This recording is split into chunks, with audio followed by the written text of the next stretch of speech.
All right, so we're ready for the third of our 5 panels today.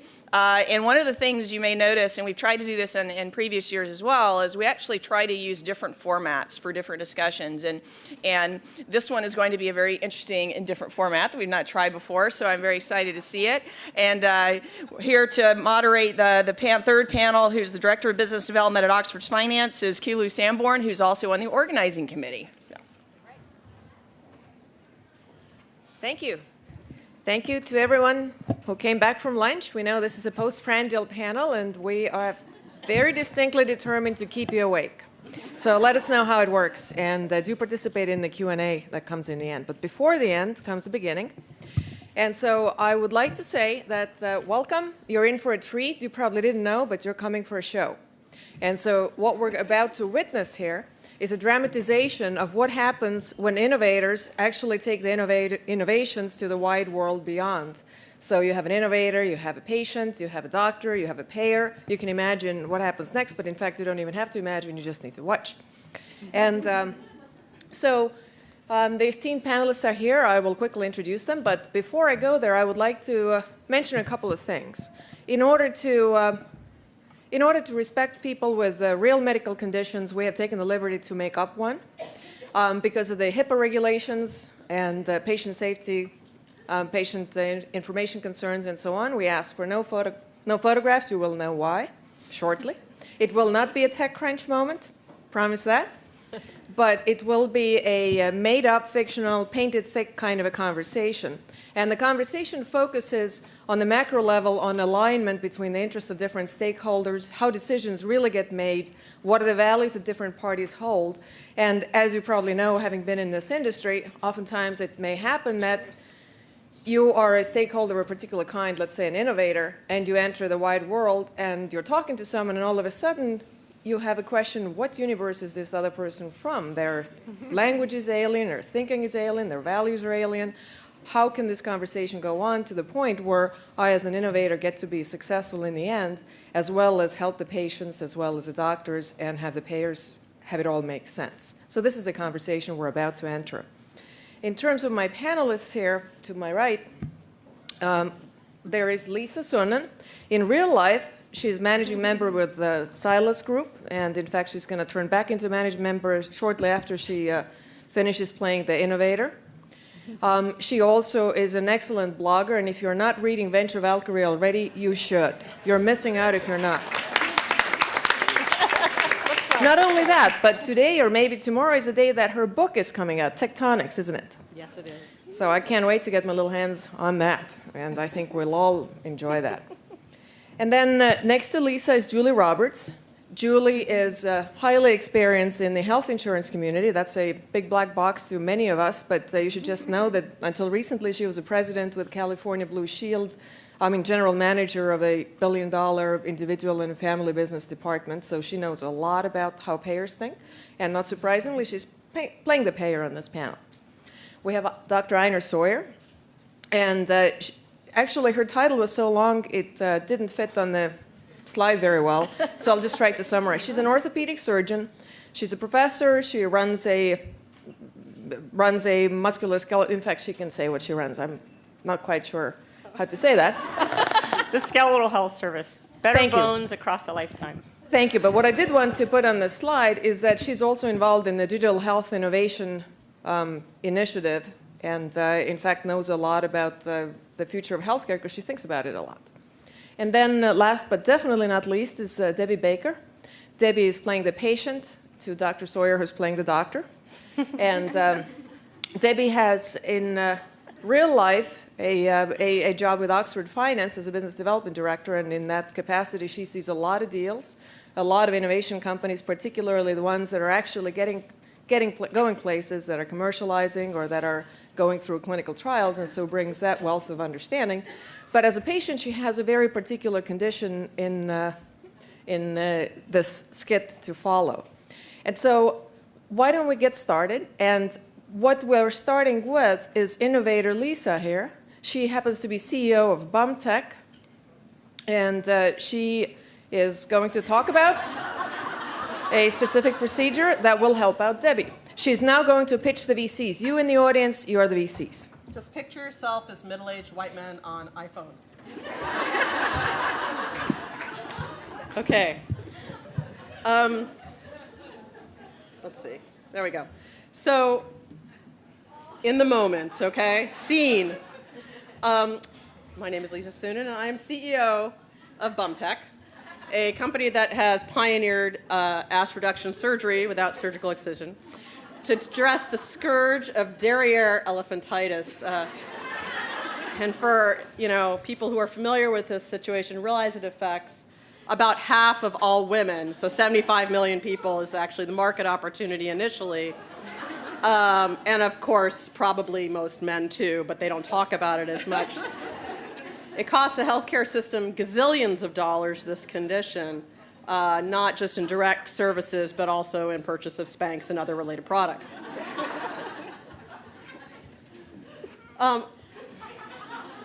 We're addressing this market need through a, similar to OmniGuide actually, through a precision energy product, that we call buttblation.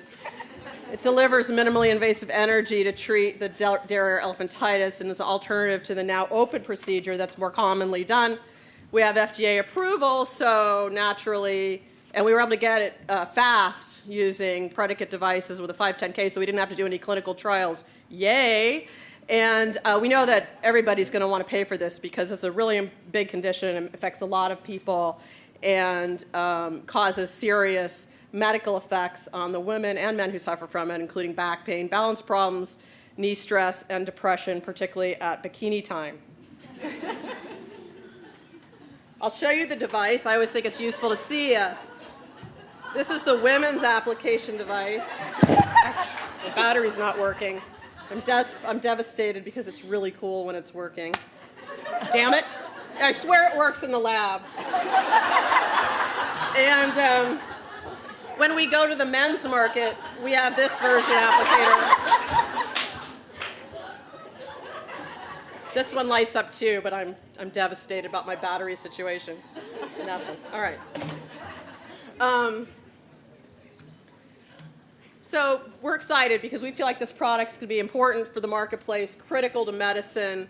It'll help patients be happier and healthier. It'll help providers because they can get more revenue, particularly in office-based procedures as they bring patients out of the hospital from these high-cost surgical operations, and also maybe increase their volume since more women will be willing to come for the procedure. And thus, we think payers will be very excited to pay for this product because overall it'll reduce the cost of treating the procedure as you think about the effect on side effects and lower costs for back pain that's related to the condition. And of course, we're going to make our investors squillions of dollars. As you can see, in 12 months from launch, we should be at $100 million like every company in the Valley. Thank you very much for your attention. We're very excited about this. We know our technology is so cool that everybody's going to love it. And we know what you're really thinking is that you agree with us as VCs. This is probably what's going on in your mind right now. This is something I got to get in on.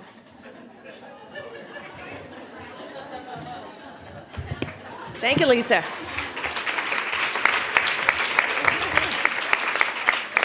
You guys ready for more? So now Lisa has been quite successful. The product is on the market. It's being used in medical practice, starting to get used in medical practice anyway.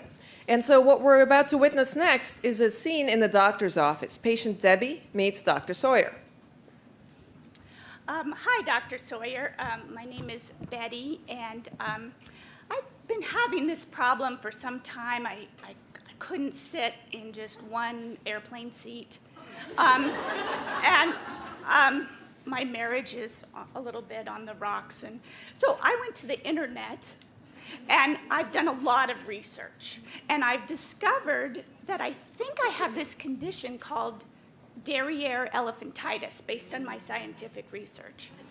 And I further read that there's this procedure called ARS. And I think you do it if my research was correct. Is that right? But before I, thought about this kind of surgical approach, which is kind of scary, I thought I would just try everything I could on my own to fix it. So, I joined 3 health clubs. I've got a home gym. I have a Fitbit. I've done it all. Yeah. But, unfortunately, I just think this is going to be the right approach for me, and I really like to get your opinion on it. I really think if I can get this fixed, well, my airline costs will go down, and I think I might, get a better job. So, and I'm happy to tell you that I have excellent insurance because I pay big premiums, and so I'm sure they're going to cover it. So, what do you think, Doc?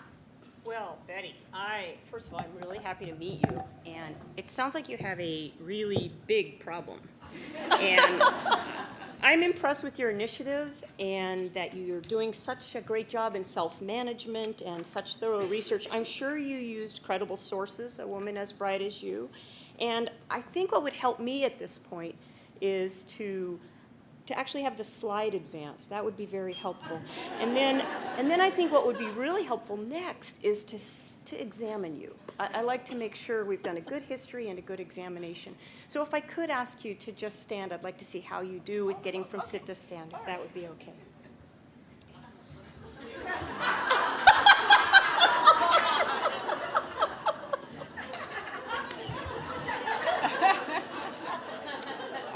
I see. Okay.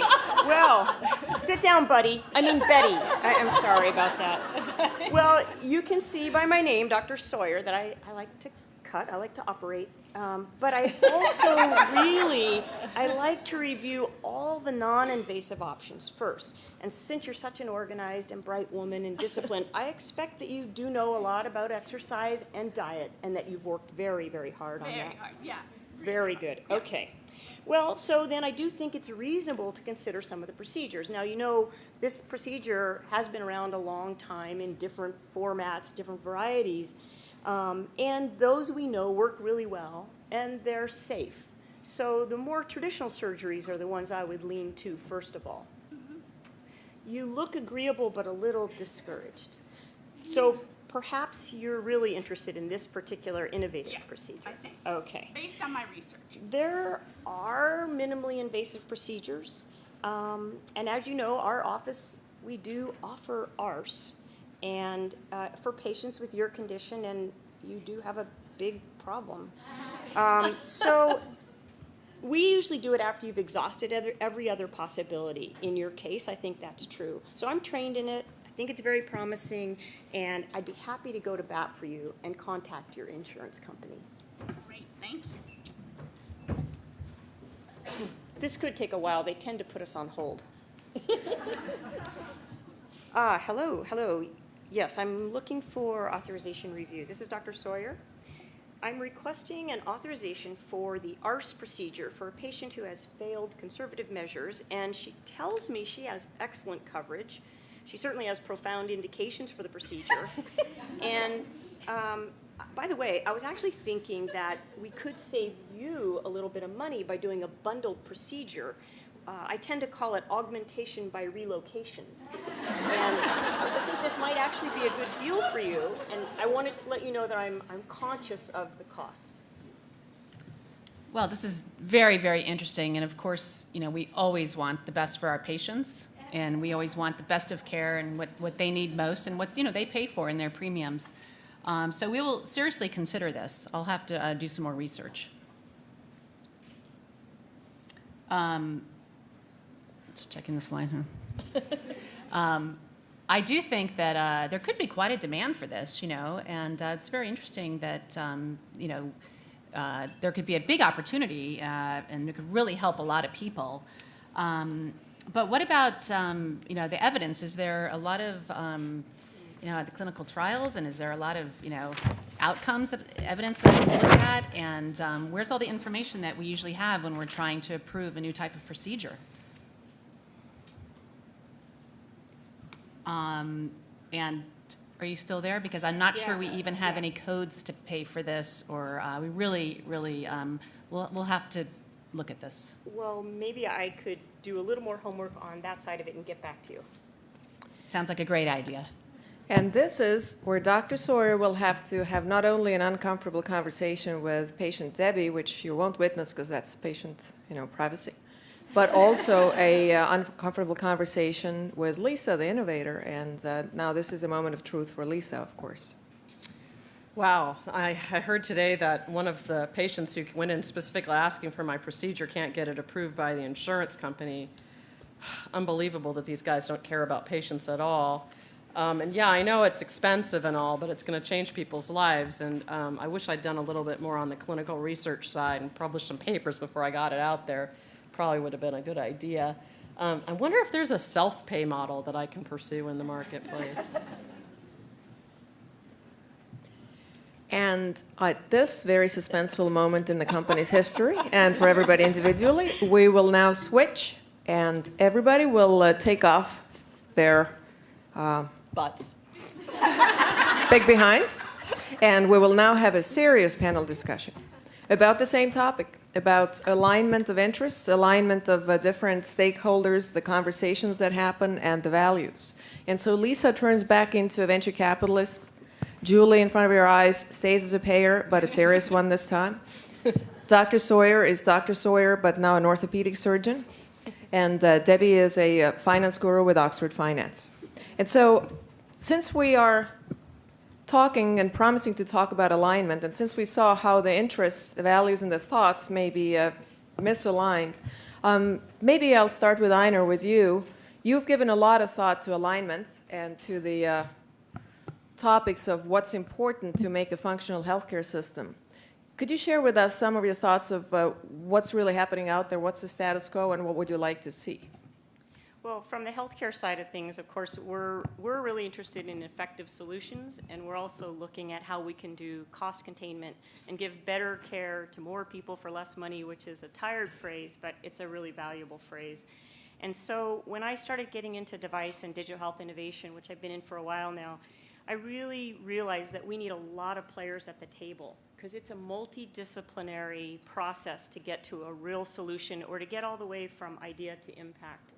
I started advising for some companies outside the university, and one of the things I noted was their metrics for success were different than maybe the providers or the patients even. And one of the apps that I reviewed, I asked, what makes you think this is successful? What are your metrics? And they said, how many downloads and how much funding?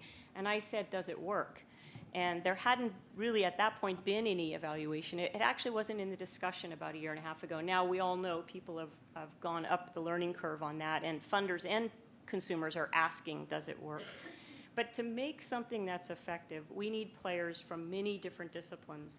And we also felt like a lot of the things that were being built and money invested in, it might have benefited from more clinical input earlier in the process. So we teach clinical input early and often, and plan evaluation all the way across the spectrum.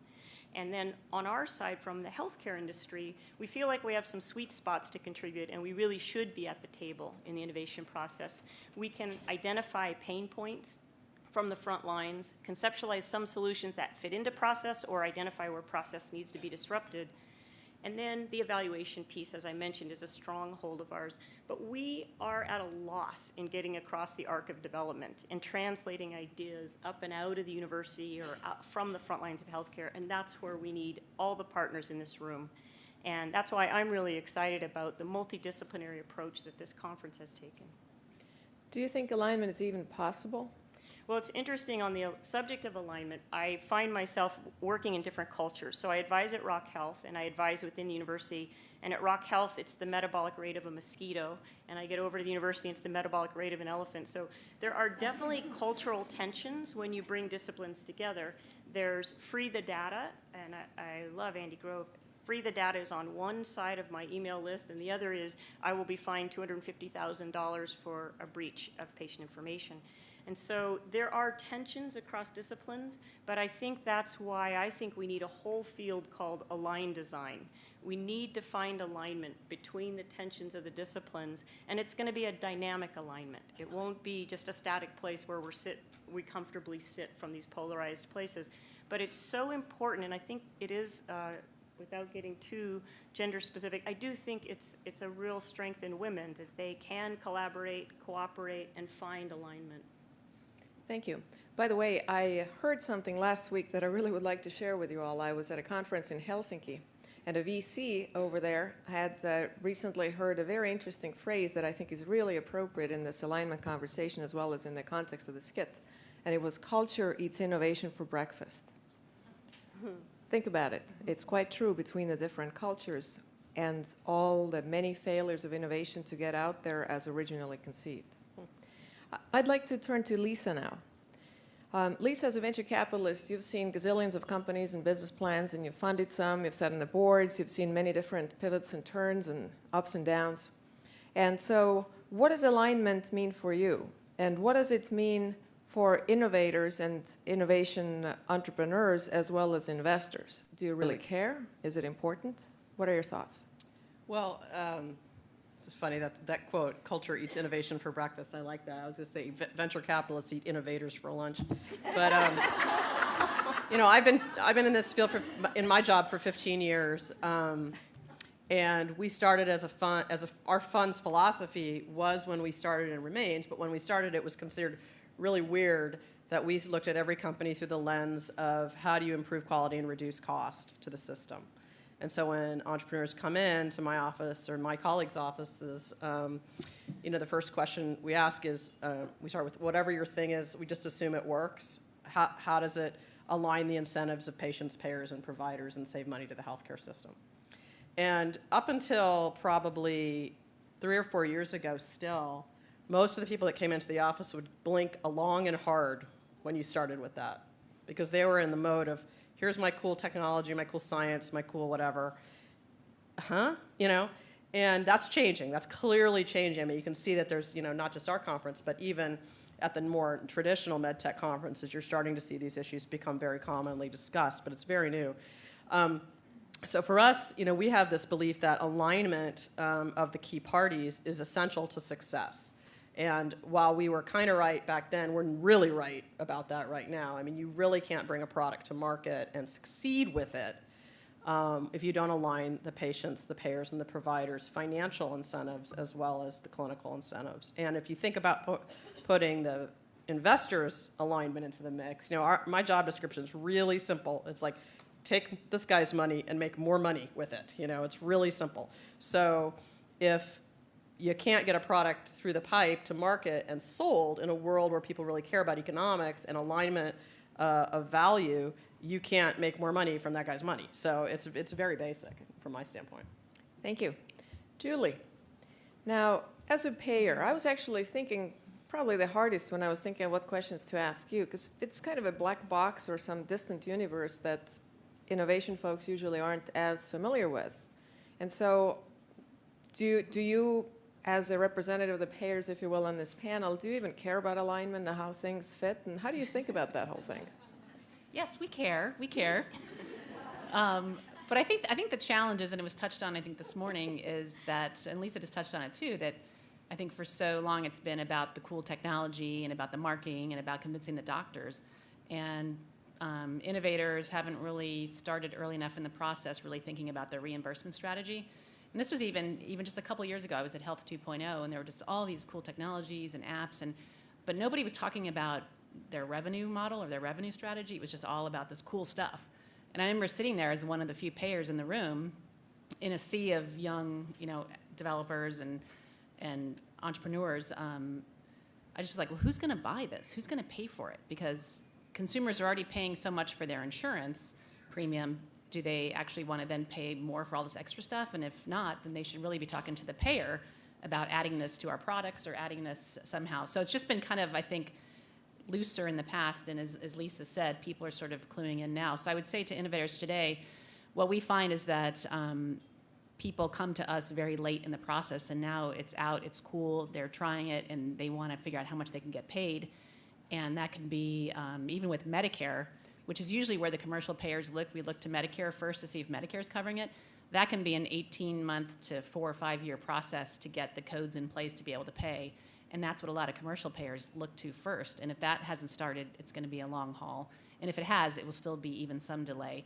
But really understanding that reimbursement landscape, I guess I would call it, early on is critical, and to really have that as a path alongside your technology and your funding and your marketing, all those other paths that your clinical studies, et cetera. But thinking about that early on. And as far as a black box, I mean, I would say that I would hope that we try to look at it very fairly. I was saying to someone at lunch, we really do put our medical directors on these issues. We don't have a bunch of finance people sitting around trying to make these medical decisions. We actually have medical doctors. But there is a real push now for managing costs in the system, and more isn't always better, especially depending if it's only slightly incrementally better. And I would, as I noted in one of the slides, health reform is really this kind of big elephant that's kind of landing on all the insurance companies. And there's such a focus on implementing all the changes with health reform. There's such a focus on all these changing delivery models, such as accountable care organizations, and who's really going to be paying for this stuff. So even some of the reimbursement stakeholders are kind of shifting. So it's a very difficult time to be trying to get done what a lot of people in this room want to get done. Thank you. I have a question for Debbie, and then I was actually going to suggest that the panelists talk to the panelists, because it seems to me that there are some questions in the people's eyes. But Debbie first, you're in the business of looking at a lot of companies, and particularly providing growth capital for companies that are now going places, or trying to start going places anyway. And as you're looking at these companies, is there anything that you would like to comment on, particularly between what makes those companies succeed or fail, and any thoughts around alignment that you see there? Does it matter? Does it not matter? Is the bottom line all that matters at the stage that you're looking at them, or how does that work in your world?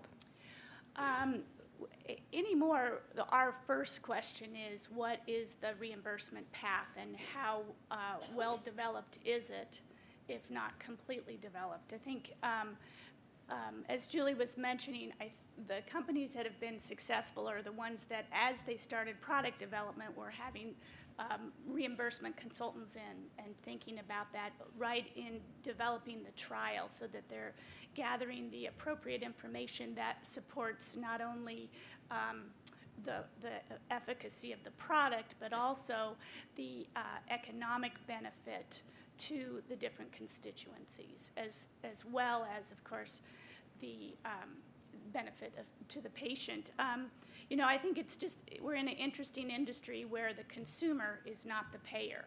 So it's an inherent disconnect, and so making sure that there is that alignment to the extent possible is what I see more of the successful companies doing.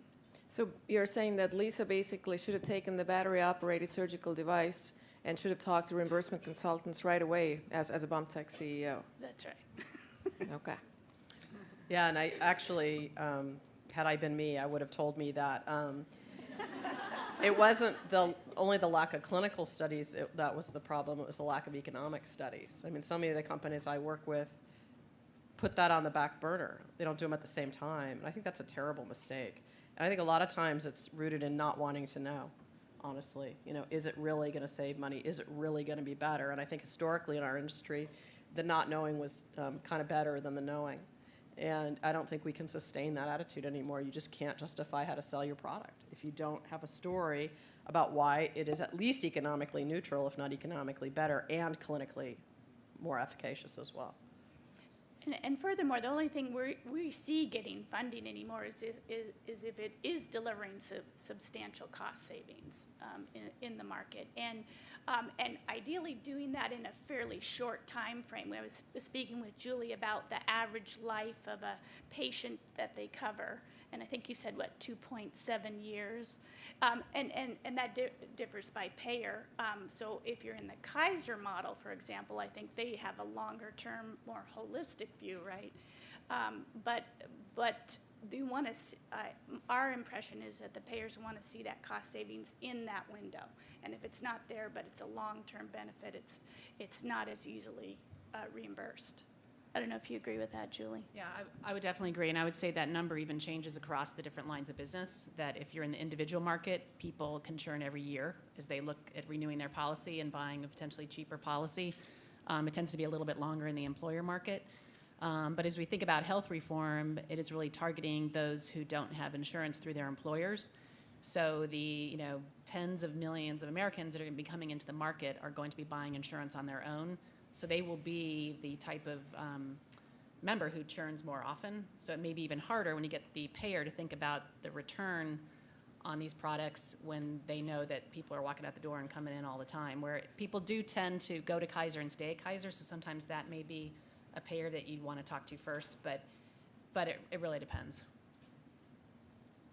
I think I was thinking this morning, I think it was Stacy was quoting somebody that was talking about whether products we bring to market help people live longer or die slower, and how different those two thoughts really are. And I think about the national debate on healthcare and how there was all that death panel hysteria that went around. But I think patients also are starting to become much more engaged in thinking about this issue. And in part because they're becoming more financially responsible for their care. I mean, they're paying for things out of pocket, deductibles, co-insurances, thousands of dollars a year, where they used to not.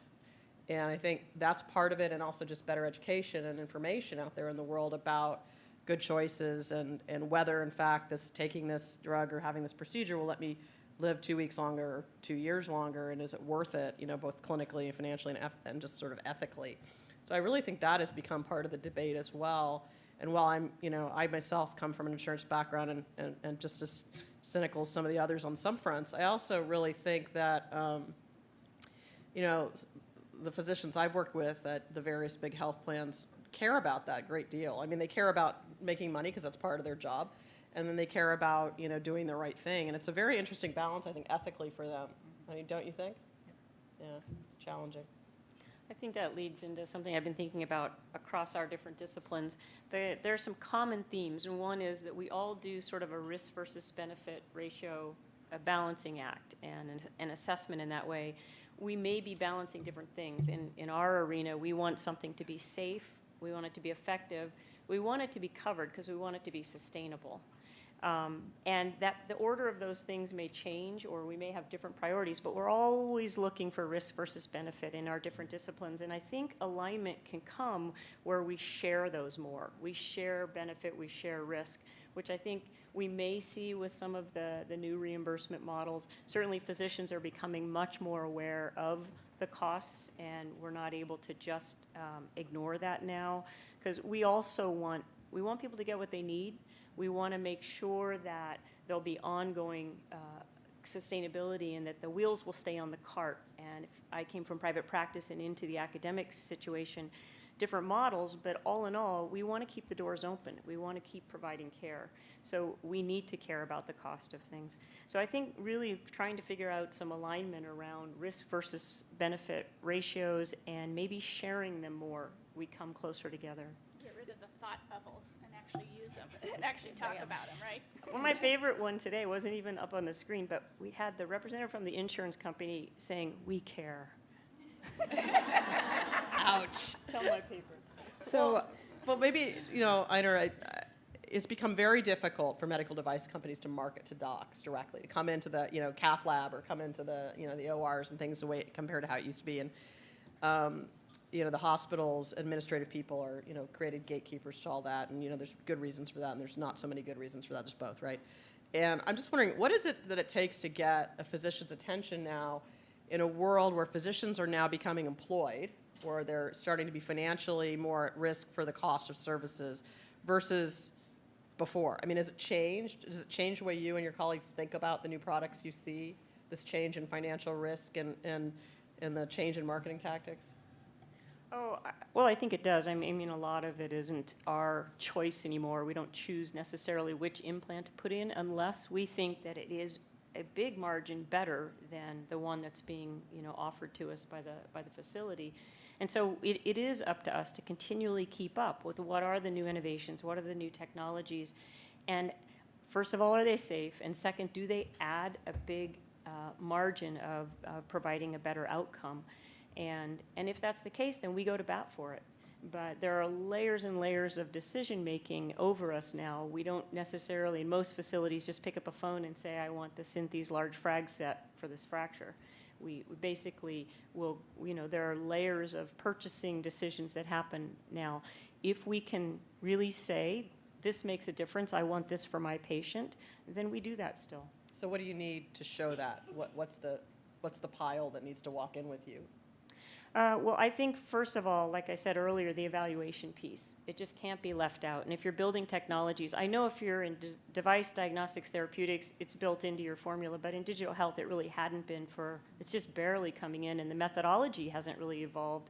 How do we do research on digital health technology? We're working on that hard at UCSF right now. But build it into your budget. It's a line item. It's going to cost money, and it starts at the very beginning of the whiteboard discussion. You start with your focus groups. It goes all the way out to RCTs post-implementation. So just make sure you're considering that. For me, I will want to see the evaluation piece really right up front. And then I would really be interested in the business model because I want to make sure it's sustainable. If I'm recommending to my patient an intervention, even if it's a non-pharmacologic intervention, which would, the idea of prescribing apps is it's here now, or lifestyle modification using digital health technology, I'd like to know that it's sustainable. So I want to know that it's effective and it is sustainable. I was going to add one thing, that if, from the payer's point of view, we look at in some ways we have the most comprehensive view of the cost in the system because it all sort of rolls downhill to us. And all these decisions get made in the process, and we sort of get stuck with paying for them. And so part of what's really shifting is, moving the responsibility for understanding those costs upstream. And that's a lot of the pieces in health reform, and some of it was happening before then. But if we had to say where there's the most fat in the system, it's in the hospitals. And so it's really about, how the hospitals set their policies, how they determine the group of devices that they will pay for and the ones they won't, obviously with the doctor's input. But it's really kind of getting that efficiency back in the biggest bulk of the cost in the healthcare system. As far as our view, I'm sure there's a lot of other pieces around pharmacy and all that kind of stuff. But so I think some of these new delivery models are pushing the pressure back upstream, and so I just don't want to discount how much, if you're trying to really get your reimbursement landscape understood, it's not just going to be, there are lots of kind of different payers and lots of different reimbursers. It's not really just the insurance companies anymore, depending on their model of care. So that's all shifting, and I think it's just, like I said earlier, making it more and more challenging, as if it wasn't challenging enough already. Julie, and actually the rest of the panel as well, do you think there is a value shifting going on? And do you see things changing into the future from where it was, let's say a few years ago, to now, to where we're going, Obamacare, and the general massive changes in healthcare and population and so on and so forth? Or are the values pretty much the same in each of the chairs that you're sitting in? The one thing I see that's different is if there's a Me Too or a slightly better product, it's not making it. It's not going forward. That seems to be a pretty major shift.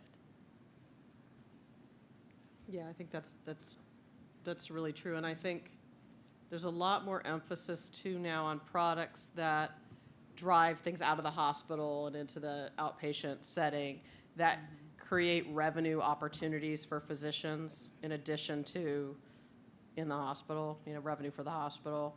I think people are trying to break through this, this sort of realization that a lot of physicians are having, that it might be cheaper for them to implant less things in terms of their own personal income. And so I think, you're starting to see that change, people thinking about how to serve those providers that are still staying independent, all 11 of them, and how to help hospitals shift their business models. Because, I talked to the CEO of this big hospital chain recently, just bought a new hospital chain on top of the 50,000 hospitals he already had. And I said, Jesus, what are you doing? I said, don't you know that if you're going to ever make any money down 20 years from now, you're going to close all those hospitals? He said, yeah, I know that. But in the meantime, I have to figure out how to switch them from hospitals to clinics. And it's just like they're trying to figure that out. So things that help them with that shift are becoming more interesting. I fully agree with that, and I think it's actually, I started as a physical therapist and was always about patient empowerment, always give a home exercise program still. I think the highly distributed healthcare model is the way we're heading. I think it's also incredibly important, and it goes back to the shared risk, shared benefit model that I was talking about earlier, and the patients playing more of an active role in that. It's also a great opportunity for technology and devices and expanding our view of what diagnostics and therapeutics are. And digital health to me is not just another modality, not the fourth dimension of the ones we've talked about, but it's the great communicator. So it can actually tie together diagnostics, therapeutics, and device, and then the intervention applied by digital health. So I'm excited about this new era and the more highly distributed healthcare model, and I think there are great opportunities in that. I would add one last comment to answer this question around the overall increase in transparency, and really, you know, it was kind of your touch on more data, less data, how much do you share, how much can you share? But it's really about, it's very hard for a consumer to make any kind of value decision around their healthcare because they don't know how much anything actually costs, and so getting more information out there, getting prices of things to be more visible and more transparent is going to allow consumers then to have more skin in the game to be able to say, you know, it's not just everybody else figuring out the trade-offs. I want to figure out the trade-off for me too. And you know, there's something called value-based benefits, which probably some of you have heard of. But you know, I just turned 50, so I just went in for my annual physical, and they said you have to get a colonoscopy, and I was like, okay. And so I did. You and sound psyched. I was told I had a youthful colon, so that was very good news. It made my day. And, but I did think, you know, but I had to go in there. But it costs $40 to get the drugs that you have to, you know, you're supposed to get an annual physical that you don't have to copay, and it should be included in your insurance. So I got that, but then I went to get the colonoscopy, and I had to pay $40 to get at the pharmacy to get the drugs that you have to drink the day before. And then they were talking to me about some copay with the colonoscopy. I know I'm going to get some bill. And I just thought, you know, $40 for some people is a lot of money. And whatever this other bill is going to be is probably going to be another 100 or two. And that will deter a lot of people from actually going in and doing it. And they don't have an extra couple $100 to go get a colonoscopy. So value-based benefits is that we should be paying people, we should be giving people $100 to go get their colonoscopy when they turn 50. And really thinking about how to incent people differently to get to manage their health care. It's not just the same copay for everything. So it's really about, you know, adding more value to the consumer in those ways, and also adding more value so they understand what things cost and what trade-offs they can make. And right now, you know, in payer contracts with hospital, many of them are, we are not allowed to share that information. I mean, legally in the contract, we cannot share any of that information. So we at Blue Shield and a lot of other payers would like to be able to share the information about how much things really cost, because it's a continued frustration for us when we pay the bills. So I think that's coming down the road, and that will add to kind of being able to determine value, but it's going to take some more time. Thank you. We got about 20 minutes left, and I could keep asking questions until cows come home because it's such a great panel here that we have. But I was wondering, would anyone out there have questions? Please. We've heard a lot about the tools and information that needs to be presented for new product to be approved. What are the decision-making bodies or committees or roles that would be presented to, and do GPOs still matter? Do you mean in the payer setting or? Anywhere? In general, when trying to get a new product into a hospital system or into physicians' offices, you know, that are part of the hospital system? You want to go on it? I'll just jump in quickly. So there, as I said earlier, there are several processes to that now, and it's become more centralized. What's hard is for the committees that have been set up over the years for them to stay up with the latest. And so it's really important that the facilities and the purchasing agents for the large entities and the ACOs, et cetera, that they have a very progressive and really well-informed and well-curated panel that's making those choices. And I guess if you're on the other side of that and you find that to be an issue, it's probably worth bringing it to the attention if you feel like they're just not understanding what we're doing now. They're so far behind. Because most of the leadership of those institutions want to make sure the best choices are being made. That's one of the things I've heard from people trying to get technologies in. I guess the other thing I would say is from the digital health standpoint, we get approached, I do 10 interviews a week of startups coming to us asking us to pilot their technologies. So It's also hard from the healthcare side just to say, first of all, we're patient advocates, and in digital health, it's a little bit different for us because you do the MVP, you try out this minimally viable prototype, you iterate on it, there's all this fast stuff. But in tech world, for other industries, that works pretty well. With patients, you can imagine, and with device, you wouldn't really want me walking into the OR and trying out something each day, something new. You'd like me to do something I know really well that's proven. So those are some of the cultural things, but I think if you're actually having problems with whoever you're presenting to, not understanding what you're talking about, then it's worth letting that be known to leadership, because I think everybody in leadership in hospitals now is saying we need to step up our game in evaluation from the tech aspects of it, but also from the business side of it. I would agree in that we also, we have a number of different panels, mostly run by our either chief medical officer or one of the clinical directors, looking at new technologies, looking at new, payment decisions. And I mean, those are very serious committees. They meet, some meet monthly, some meet quarterly. The Blue Cross Blue Shield Association also has a technology committee that may be an avenue. If you don't feel like you're getting in locally, you could try that. But I think the goal is to be open to new technologies, just figure out how they can actually increase quality and decrease costs. But there are many quality and clinical groups that do convene. I think also, you got to start early with CMS, if either your local group, regional CMS agency, because sometimes they'll pilot things that the, CMS hasn't approved for payment. They might pilot it regionally, and if you get to know the medical director locally early in your process and ask them what would it take for them to pay for something, they'll tell you the answer, so get to know those people. And the professional associations, and I think Tracy talked about that earlier, getting in early with the professional associations, so you have champions that might end up on your AMA committee for reimbursement and things like that, so that people know you. I think there's been this really crazy artificial line between med tech and insurance. Never the people shall talk to each other.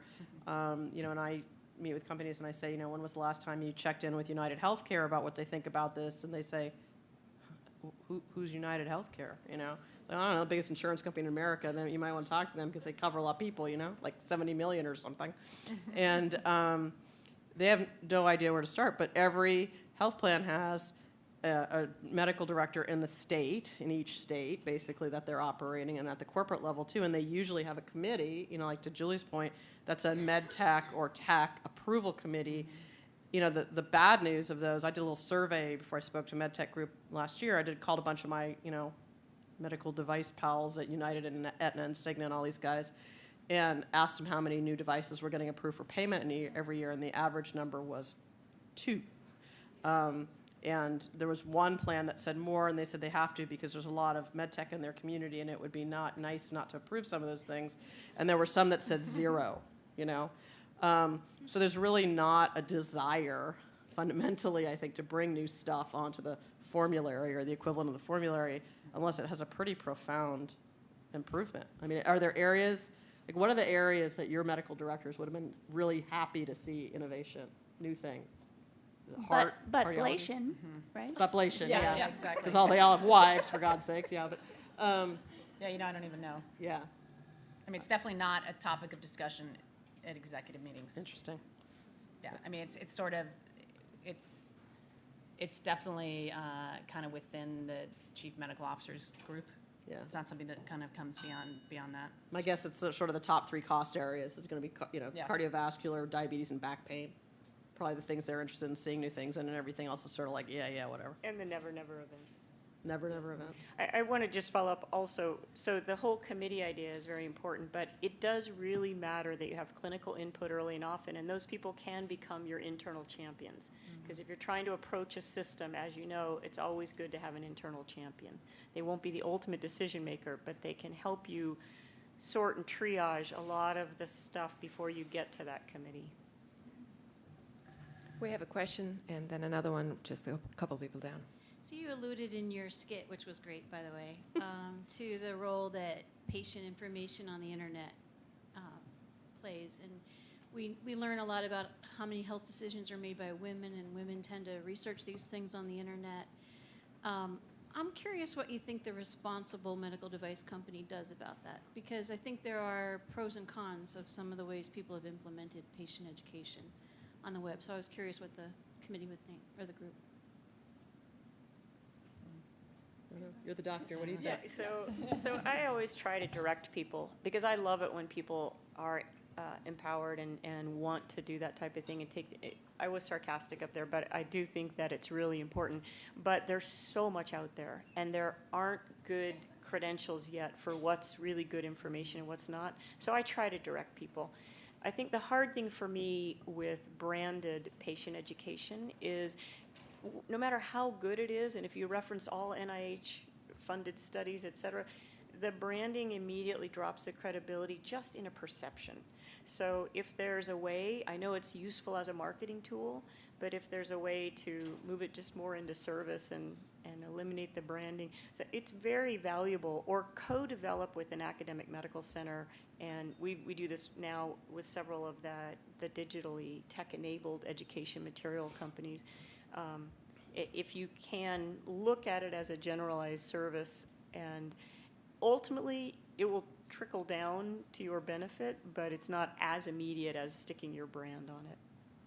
It's an incredibly valuable service that companies do, and I think what we don't have is ways to credential stuff on the internet, and that's more and more coming, but I refer people. I actually write on a prescription pad, which we don't use anymore, but my digital prescription pad, recommendations in their after visit summary of sites to go to. Interesting. There's a couple more hands out. Can we have the mics running? I have a question for both of you, for Oxford Finance. What role are you playing in this dearth of venture capital, especially for the device industry, and how do you look at financings in the device industry today? I guess there's different ways to answer. I'll take a stab at it. We funded $355 million last year, and it's all life science and medtech and healthcare service companies. And devices are probably less than pharmaceuticals, certainly in dollar numbers, just because the rounds tend to be smaller. And it's become more of the barbell-like curve, where it's either companies that already have approval and are seeking to commercialize or already a little bit into it, but not companies that haven't received the regulatory approval yet and that are facing technology and clinical risks. And that used to not be an issue, and that changed because there are so many other risks now that used to also not be as much of an issue. And one of the biggest of those is the other financing risk. As the debt guys, we follow equity up and down into the deals. And if there's no equity, well, what are we going to do? And so we're waiting for companies to stand a little bit more on their own than we perhaps used to. But at the same time, because of the environment being tight, some of the best companies that have survived are actually quite strong. And they have also moved further downstream, where in the past maybe they would have been sold already. Or maybe they would have exited in the public market. And device IPOs aren't exactly as hot as therapeutics IPOs, but perhaps there's a glimmer of hope somewhere there. And so for the more mature companies, they actually have become more of a business with a greater enterprise value, which is what we look for. Because fundamentally, when you do venture debt, as we do at Oxford, what we really look to do is we look to create equity value using debt. And if that works, then that's great, because management team and the investors keep the difference. We just get our fixed return. But at the same time, in the downside scenario, there's enterprise value to backstop it, because we are debt players. So we're active. We're looking at the deals. There's a lot more pain than there used to be. A lot of that is on the financing side. Some of it is also on the uncertainty in the regulatory and all the other risks that seem to be combined in this changing landscape. So thanks for the question. And I just add one quick thing. I've heard that there's actually more debt capital than equity capital today, so that's kind of interesting. But just to, but that may not be true. But It may be true, but but with two T's. Either way, it fits in this glass, yeah. right?